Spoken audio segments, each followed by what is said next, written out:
college. So I'll catch up with you later on. Alright, I'll see you. Bye.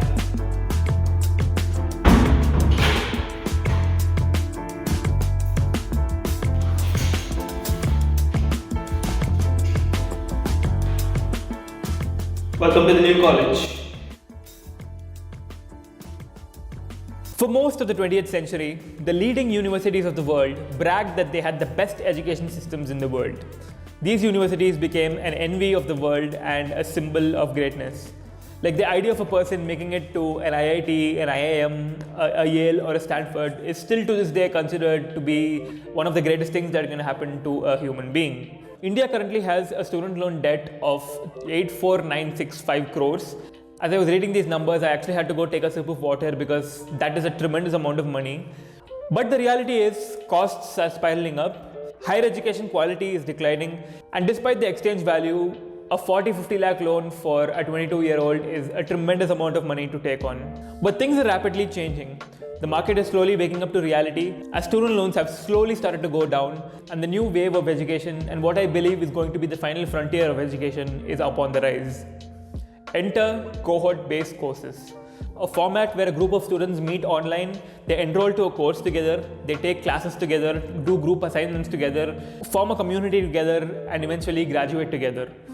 Now the CBC model is just taking off, and based on my research, here are 4 reasons on why I believe the CBC model is here to stay. Reason number 1, where there are people, there is community. Every progressive product or service in the past has stemmed from a community of people, be it science, sport, technology, you name it. The backbone of a cohort is community. Now, how does this differ from MOOCs, which are platforms like Udemy, Coursera, and all of those online learning-based platforms? Well, the course on platforms like Udemy and Coursera have a lot of merit in them, and intrinsic motivation to commit and complete the course is very low. Statistics show that course completion rates on these platforms are as low as 3%. So this tells us that there is an intrinsic validation from a community that is sort of missing in this model. And let's face it, validation from a community fuels a human being. And this is how a CBC differentiates itself from the MOOC model, wherein a bunch of like-minded people are brought in, they are put in intensive situations like assignments, projects, deadlines, and in this pressure cooker of a process, a friendship is brewed across age and demography. In a CBC, people usually find friends, and one of the 3 things happen. Friends either become buddies for life, for which I will toast your friendship. People find business associates and business partners, and I wish you the best for that. And in some scenarios, friends become life partners, for which I'll say,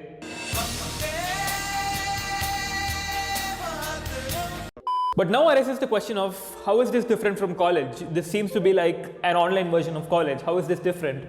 The reality is, it is not different at all. The only difference between, let's say, an engineering college and a cohort-based course is, in a CBC, the people actually want to be there. Did you like that? That was like my big joke in the entire piece. Reason number 2, cohort-based courses keep up with the job market. The sad reality of college is that by the time you're done with a 2 to 4 year degree, you're being prepared for jobs that no longer exist in the job market. I mean, we're living in a world where 13-year-olds are selling JPEGs for like hundreds and millions of dollars. I mean, what's next? Can I sell this exclusive bottle of my tears as an NFT after slogging in 14 hours of my day job? But the point here is, employers are moving towards what is called a T-shaped skill model, which says that in a rapidly evolving world, the market will require you to constantly upskill rather than getting a 4-year degree and then just leaving it there and no further learning at all. For example, as a person who makes a living by writing, I am better off knowing how to edit, knowing a little bit of production, knowing some amount of camera work, and getting every aspect of storytelling rather than just being a writer. Now, this would give me a holistic approach of thinking, thereby that would impact my writing style and the way I write something. A cohort-based course allows you to follow this approach, wherein, just like how in a business you reinvest the profits, you take a portion of what you earn, you reinvest that into a CBC, you learn the skill that is at demand in your field right now, you iterate for a few years, and then you take up another course about what the next big thing is. As Naval Ravikant, the man whose quotes everyone uses as their own to sound smart, says, things change fast now. Now you have to come up to speed on a new profession within 9 months and it's obsolete 4 years later. It's much more important to become proficient in a brand new field in a year rather than having studied the right thing 4 years ago. Which brings me to point number 3, the field gets even. Back in the day, getting into like an IIT, an IIM, a Yale or a Stanford or a Harvard meant 2 things. You paid just the admission fee at a fancy price, while you could have literally put the same amount of money in a CBC for the exact same price. And 2, you dropped 150 grand on a fucking education you could have got for $1.50 in late charges at the public library. You had access to, as the co-founder of Growth School Vijay Facility says, the top 1% of teachers. Now, from a teacher's POV, a CBC solves for this. While platforms like Udemy and Coursera were intermediators where they bought the student and the teacher together, they paid very little to the teachers who were actually making the content. A CBC gets rid of the middleman, brings the best in the business to the students and pays them what they are worth. Or in other words, the practitioners become the teachers. Or in other words, if you want to learn to code, you would probably learn from a top Google engineer. If you want to learn to make videos, you'd probably learn from someone like a Casey Neistat. If you want to commit a tax fraud and flee the country, I'm just kidding, you get the picture. Which brings me to point number 4, it makes learning cool. Now, in the age of twerking and dancing, which gets millions and millions of views, which I'm totally not envious of, sitting down and actually learning something solid has become a very socially shareable thing. A sense of true achievement among the people is, I feel, a scarcity right now. And anything that is relatively small gets a story right up on LinkedIn, which gets thousands of likes and views. Which is why I feel like, just like how there's a part of us who wants eyeballs for dancing and twerking, there is also a part of us that wants to feel validated for being smart, for knowing things, for acquiring new skill, or for studying a business model and putting it out there.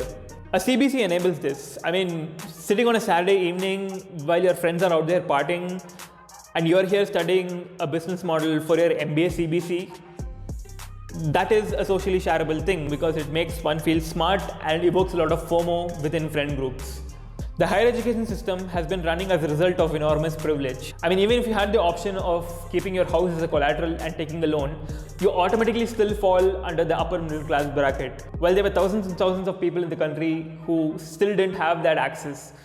But the well is starting to run dry.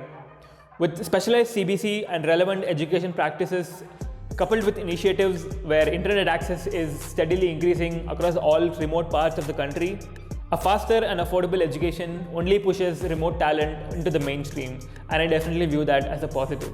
Onwards and upwards. Cheers.